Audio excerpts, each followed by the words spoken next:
Muhammad Ali is perhaps the world's most recognized sports figure. The greatest died in June. His ideals in and out of the ring.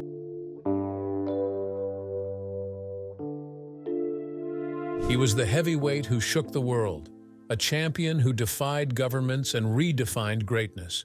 But outside the ring, Muhammad Ali faced a battle no punch could win, and a betrayal that cut deeper than any defeat. It came not from an enemy, but from the woman he once loved, the very one he thought would stand by him at the height of his glory. Their whirlwind romance began like a fairy tale and ended in heartbreak that left scars he carried in silence. What happened behind closed doors in Ali's personal life? And did Ali ever truly forgive her? The man called Ali? Muhammad Ali's name is etched into history as one of the most recognizable figures of the 20th century. He was a man who conquered the boxing world, became a global icon, and stood tall as a voice for justice and dignity. Yet, for all the championships, awards, and adoration, his life outside the ring was far from perfect. His personal relationships, especially with the women closest to him, were filled with turbulence, disappointment, and heartbreak. And even in his final years, Ali carried certain grudges and unresolved emotions that most fans never noticed. Muhammad Ali was born on January 17, 1942, in Louisville, Kentucky. Growing up in the racially segregated South, he experienced poverty, discrimination, and the sting of injustice from an early age. His father worked as a sign painter, while his mother was a housewife who kept the family together through difficult times. As a child, Ali was not particularly strong or intimidating, but he had an undeniable energy, a natural charisma, and an early sense of ambition that set him apart. His journey into boxing began at the age of 12, and it started with something as simple as a stolen bicycle. When he discovered that his bike had been taken, he was furious and told a police officer that he wanted to have a physical altercation with the thief. Martin, who also happened to train young boxers, told him he'd better learn how to fight first. That moment changed everything. Under Martin's guidance, the boy who was once angry over a bike began to discover his natural gifts of speed, reflexes, and an unshakable confidence in his own ability. Ali's rise in amateur boxing was swift. By just 18 years old, he represented the United States at the Olympic Games in Rome. Competing in the light heavyweight division, he dazzled audiences with his quick feet and sharp punches, ultimately winning the gold medal. For the young man from Louisville, it was proof that he could not only dream big but also back it up with results. Later, he famously claimed that he threw his gold medal into the Ohio River after experiencing racism back home, though some historians have debated the details. What's certain is that Ali's Olympic success marked the beginning of a career that would shake the world. After turning professional later in 1960, Ali quickly built a reputation as both a skilled boxer and a master showman. Unlike most fighters of the time, he was brash, outspoken, and unafraid to taunt his opponents with witty rhymes and predictions. By 1964, he shocked the sports world by defeating the fearsome Sonny Liston to become the heavyweight champion of the world at just 22 years old. Few had believed he could do it. But Ali not only won, he dominated, announcing himself as a new kind of champion, one who was as much entertainer as athlete. It was around this time that Ali's life took a dramatic turn outside the ring as well. Shortly after his victory over Liston, he announced that he had embraced the teachings of the Nation of Islam, changing his name from Cassius Clay to Muhammad Ali. This decision was deeply controversial at the time, as the Nation of Islam was viewed with suspicion by many Americans. But Ali stood firm. He insisted that the world recognize him by his new name. And in doing so, he used his fame to spark conversations about race, identity, and freedom in America. Ali's commitment to his beliefs would be tested again in 1967, when he refused induction into the U.S. Army during the Vietnam War. Citing his religious faith and opposition to the war, he declared that he would not fight, regardless of the consequences. The backlash was immediate and severe. Ali was stripped of his heavyweight title, banned from boxing for more than 3 years, and faced the possibility of prison.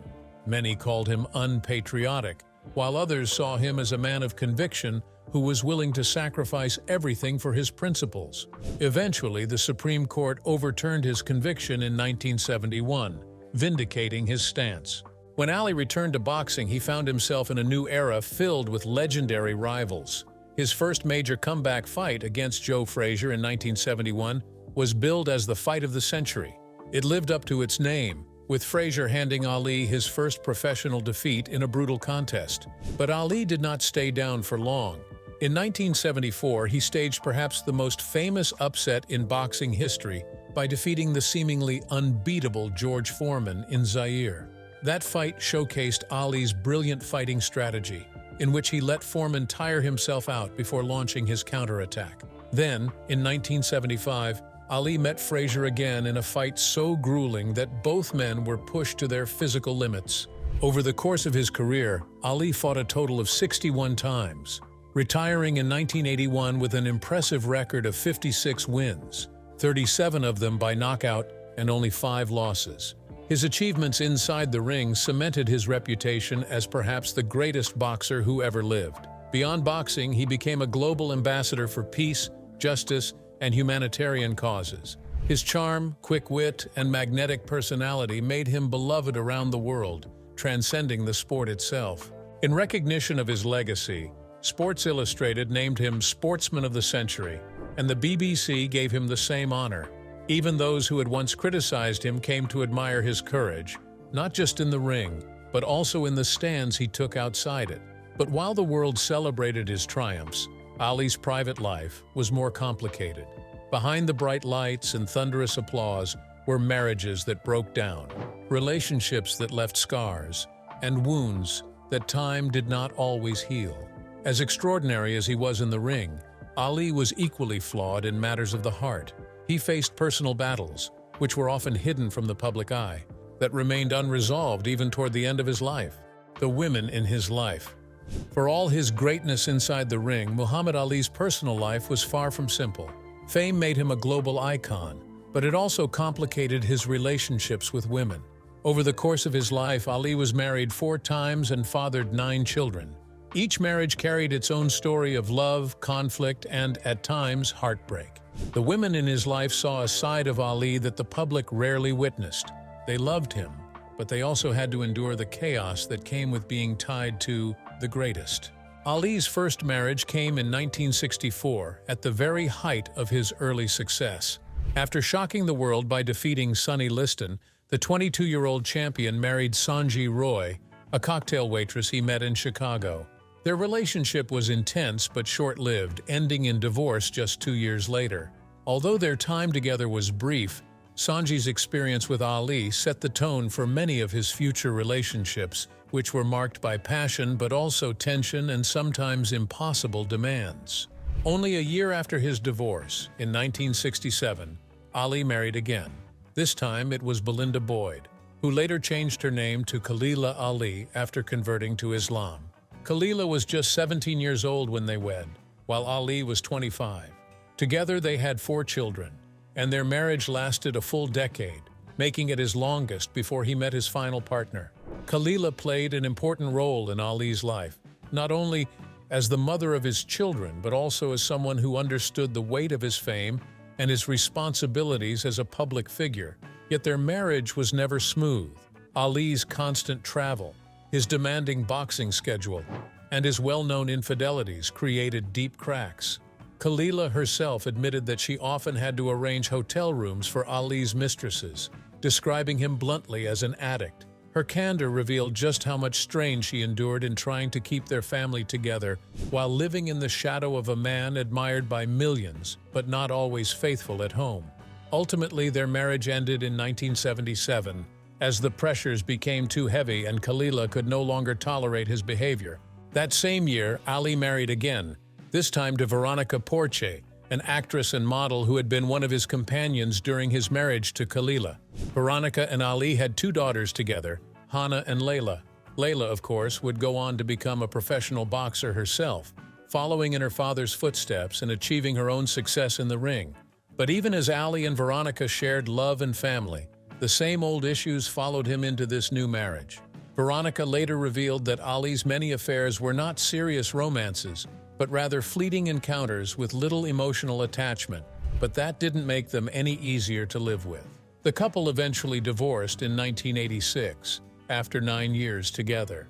Later that same year, Ali entered into what would be his final marriage, which would last for the remainder of his life. In November 1986, he married Yolanda Lonnie Williams, who would become known as Lonnie Ali.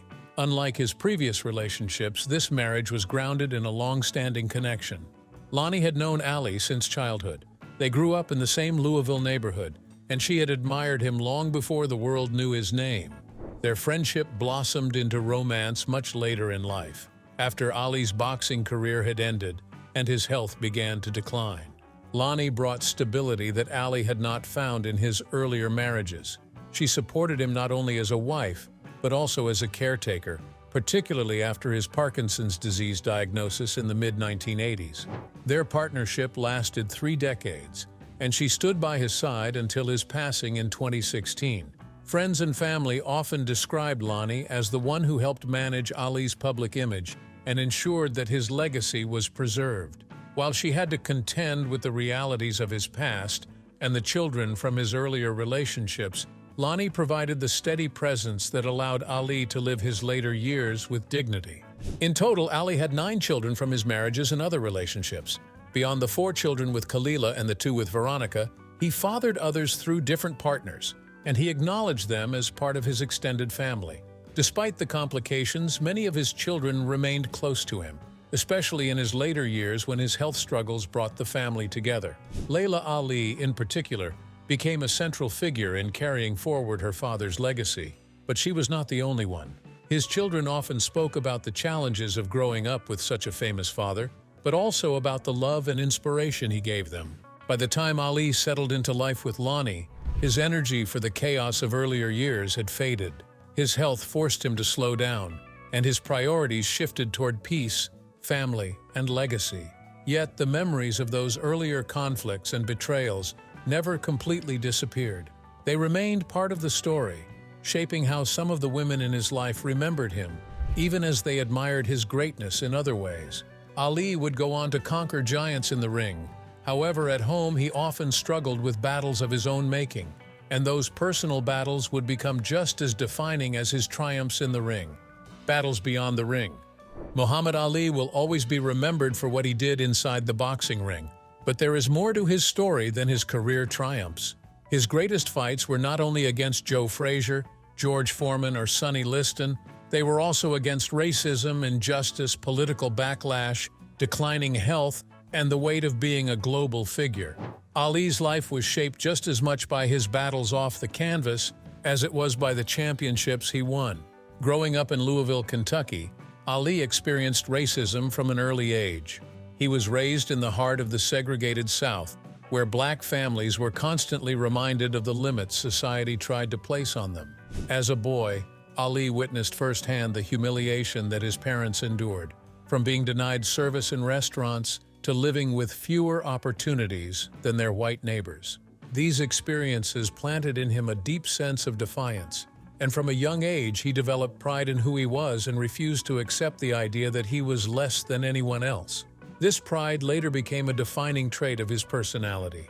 The confidence to call himself the greatest was not arrogance for the sake of showmanship, but rather a shield built from years of living in a world that told him he could not succeed. Ali also suffered major setbacks at the height of his career, when most boxers reached their physical peak. Between 1967 and 1970, he lost years he could never get back due to his refusal to get drafted into the military. But his battles didn't stop there.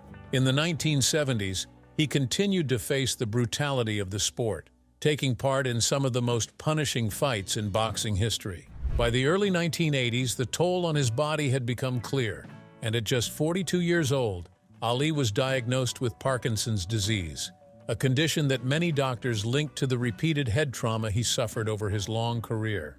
Parkinson's slowly robbed him of his speech, his mobility, and the flamboyant personality that had once lit up arenas.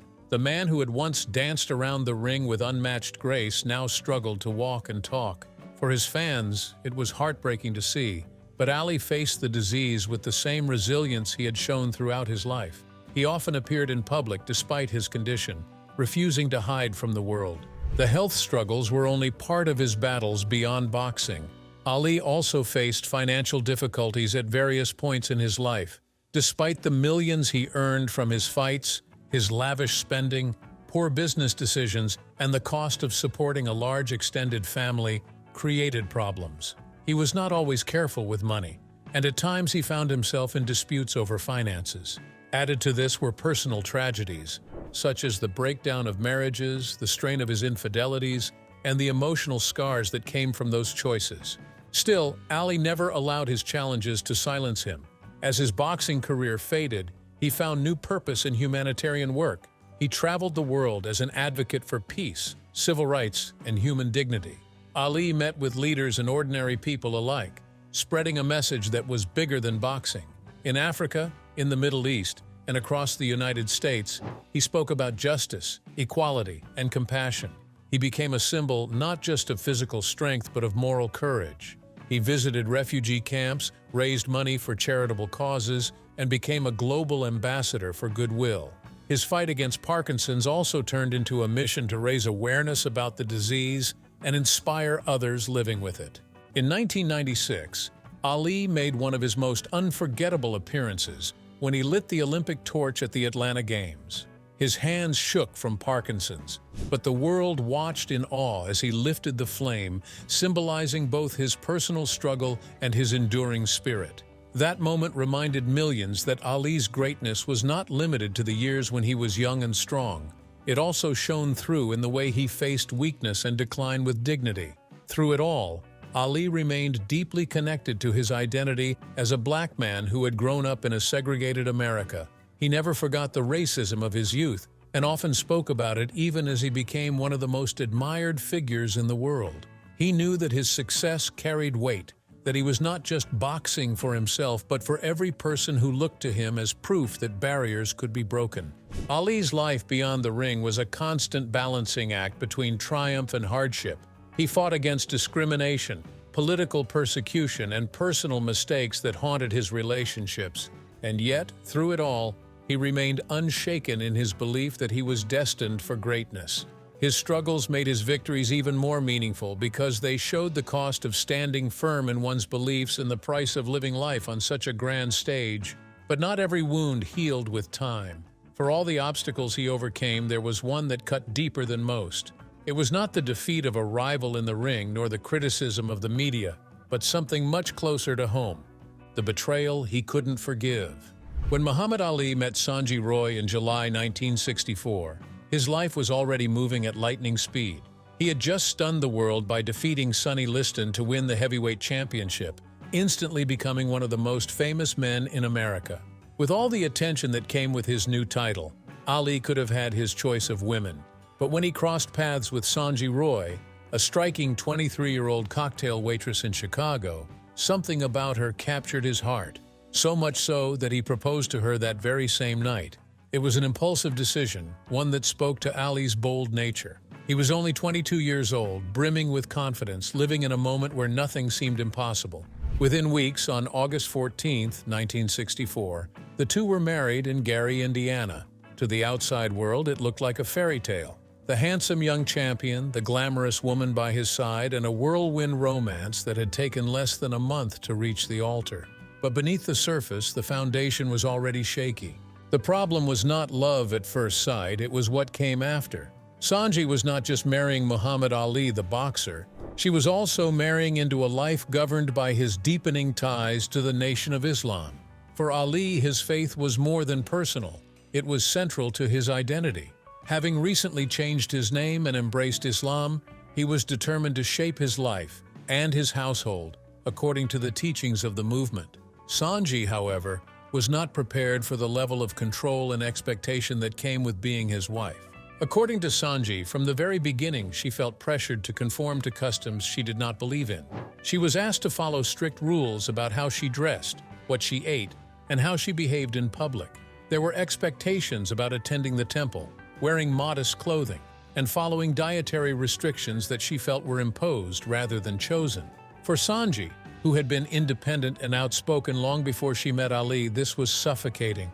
She later described it as being coerced into a lifestyle that clashed with her own values. Ali, for his part, saw things differently. To him, these rules were not negotiable. They were part of his religious commitment, and he expected his wife to share that commitment. The clash between his rigid expectations and her refusal to submit created constant tension. Their love, strong in the beginning, quickly became overwhelmed by conflict. Ali once said, "She wouldn't do what she was supposed to do. She wore lipstick. She went into bars. She dressed in clothes that were revealing and didn't look right." But Sanji was not afraid to speak her mind about the struggles she faced. Years later, she would recall that she felt as though she was expected to fight against the entire nation of Islam. In her own words, she once remarked, "I wasn't going to take on all the Muslims. If I had, I probably would have ended up dead." That statement revealed the intensity of the pressure she felt and the extent to which she believed her refusal to conform could put her at risk. For Sanji, the marriage had become more about survival than love. By January 1966, less than 2 years after their wedding, the marriage ended in divorce. The breakup was not only painful for Sanji, but also deeply painful for Ali. Those close to him, including his brother Rahman, later revealed that the split left Ali heartbroken. Rahman described it as one of the most difficult personal experiences of Ali's life. The young champion, who had already faced criticism for his religious conversion and outspoken nature, now had to endure the public failure of his first marriage. To many who knew him, this divorce was not just about two people drifting apart, it felt like betrayal. Ali had expected his wife to stand by him, to accept the life and the beliefs that defined him. When Sanji resisted and ultimately walked away, he saw it not simply as a rejection of him as a man, but of everything he stood for. For a man whose pride and identity were inseparable from his faith, that rejection cut deeper than any punch he ever took in the ring. What made it harder was the timing. This was the period when Ali's career and reputation were already under constant attack. His association with the Nation of Islam was controversial. His decision to change his name had angered many fans, and he was being scrutinized by the press. In the middle of that storm, his wife's refusal to adapt and the collapse of their marriage felt like another blow that struck him at his most vulnerable point. Ali could forgive opponents, critics, and even political enemies, but the sense that his first wife had failed to stand by him was something he carried with him. It was one of the few times in his life when he admitted he could not let go of the hurt. Did he ever forgive her? The story of Muhammad Ali and Sanji Roy remains one of the more mysterious and painful parts of his life. Unlike many public figures who air out their grievances, Ali never spoke harshly about Sanji in interviews, nor did he openly condemn her for the way their marriage ended. Yet, at the same time, there was no reconciliation, no warm reunion in later years, and no indication that the two ever found closure. Their relationship simply ended, leaving behind questions that were never fully answered. As Ali grew older, his focus shifted away from past conflicts and toward finding peace. By the 1980s, his boxing career was over, and his life was increasingly defined by his struggle with Parkinson's disease. Surrounded by family and supported by Lonnie, his fourth and final wife, Ali devoted himself to faith, humanitarian work, and maintaining unity among his children. He became a global figure not just for boxing, but for the way he carried himself in illness, with dignity, humility, and quiet strength. Those who knew him well said he had little interest in dwelling on bitterness. With Sanji, Ali never publicly addressed her as an enemy, but he also never reopened the chapter they had once shared. He was a man who had openly forgiven political rivals, journalists, and even opponents who had insulted him. But the silence around Sanji was striking. It suggested that perhaps while he did not lash out in anger, the hurt remained locked away in a private corner of his memory. In fact, before the divorce was concluded, he reportedly sent her a note that read, "You traded heaven for hell, baby." In his later years, Ali embodied reconciliation in many ways. He traveled the world as a peace ambassador, spoke about love and unity, and met with people from all walks of life. Yet when it came to his first marriage, there was only absence. No reunion, no words of forgiveness, and no clear closure. Some close to him believed that the young champion inside him never got over the shock of that first heartbreak, when the woman he married so quickly and loved so intensely refused to walk the same path he had chosen. On June 3, 2016, Muhammad Ali passed away at the age of 74 after a long battle with Parkinson's that spanned more than 3 decades. His death from septic shock marked the end of a life that had touched millions around the globe. At his funeral, people remembered the champion, the humanitarian, and the icon who inspired generations. Yet hidden behind the tributes was the reality that some parts of his life had probably never been healed. Among them was the memory of Sanjay Roy, the woman he married in the rush of youth, and the one whose departure left a scar he never erased. Ali and Sanjay Roy's story definitely remains one of the most complicated chapters of his personal history. It was a marriage born in excitement and romance, but undone by clashing values and unyielding expectations. For Ali, it was a reminder that not everyone could live within the world he had chosen. However, for Sanjay, it was proof that love was not enough to erase fundamental differences. What do you think? Did Sanjay make the right decision by divorcing Ali? Drop your answers in the comments section below. If you enjoyed this video, don't forget to click on the next video on your screen like this video and subscribe to our channel for more updates.